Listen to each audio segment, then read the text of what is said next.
अब देवराज नाम का ब्राह्मण जब चला, ब्राह्मण ने आवाज लगाई, बांधव रुको। देवराज नहीं रुका।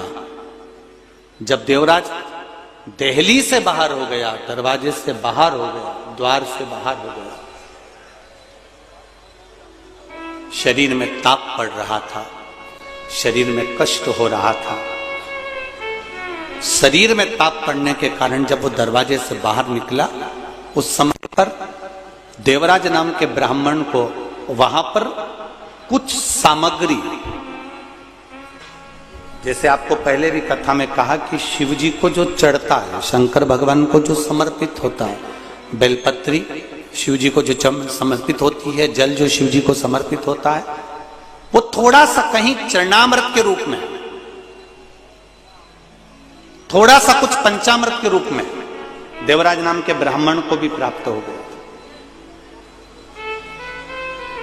बहुत अंतर है महाराज। देवराज नाम के ब्राह्मण ने वो चरणामृत, वो पंचामृत जो द्वार पर मिल रहा था शिव मंदिर के, उसको लिया जरूर है पर उसको पान नहीं करा, उसको छोड़ दिया गया, एकांत में कहीं ले जाकर उसको डाल दिया गया। अब जरा ध्यान देना, कितना कितना हमारे यहाँ शास्त्र कह रहा है कि मान लो आपके सामने सांवरिया जी का प्रसाद आ गया, नाथद्वारा का प्रसाद आ गया, बद्रीनाथ का प्रसाद आ गया, द्वारका जी का प्रसाद आ गया, तिरुपति का प्रसाद आ गया, या 12 ज्योतिर्लिंग में से किसी ज्योतिर्लिंग का प्रसाद आ गया, और मान लो आपका व्रत है और आप वो प्रसाद नहीं ग्रहण कर सकते, तो फिर क्या करोगे?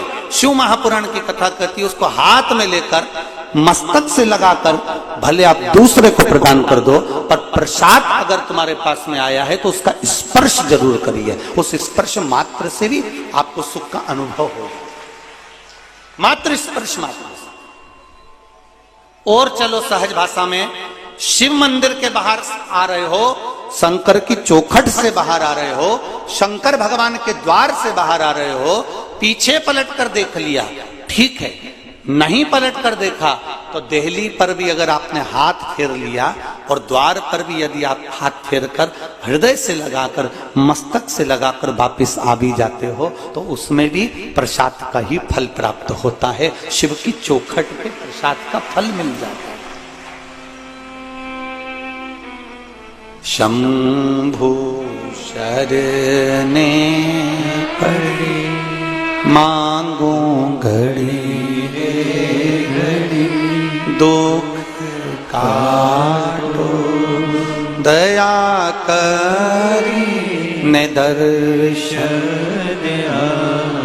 एकमात्र प्रसाद का सम्मान, आदर, सत्कार और उसका फल हमारे जीवन में सुख प्रदान कर जाता। श्रीमद् भागवत, आत्मदेव नाम का ब्राह्मण जिसकी पत्नी को संतान नहीं है, आत्मदेव नाम का ब्राह्मण अपने प्राणों को त्यागने गया, ये श्रीमद् भागवत कहती है। और जाते जाते एक संत मिल गए, संत के चरण पकड़ लिया, बाबा मेरे यहाँ संतान नहीं है, आप कृपा करेंगे? होगी। संत ने कहा तेरे यहाँ 7 जन्म तक संतान का सुख नहीं है।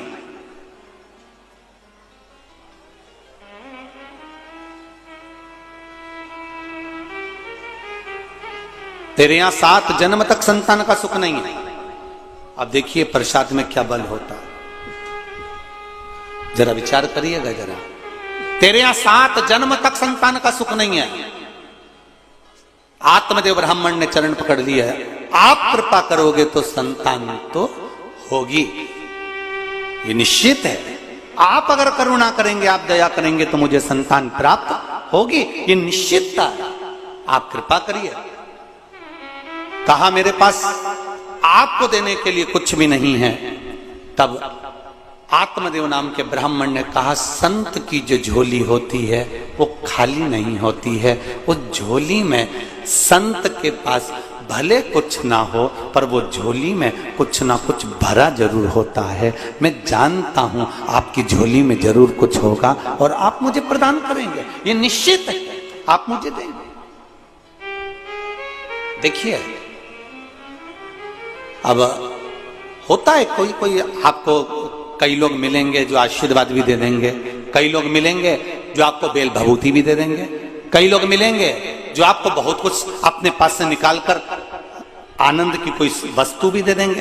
पर शिव महापुराण की कथा कहती है शंकर भगवान के पास जाओगे, शिव के द्वार जाओगे, तो भगवान शंकर को आपने केवल एक लोटा जल जो चढ़ाया है, शिव को जो बेलपत्र समर्पित करी है, शिव को जो एक दावना चावल का समर्पित करा है, शंकर को एक फूल की अगर पंखड़ी भी चढ़ाई है, तो शिव कथा कहती है आपको मांगने की जरूरत नहीं पड़ेगी। जब आप पात्र लेकर घर जाएंगे तो शिव खुद उसको भरकर भेज देता है, उसमें मांगने की जरूरत नहीं पड़ती।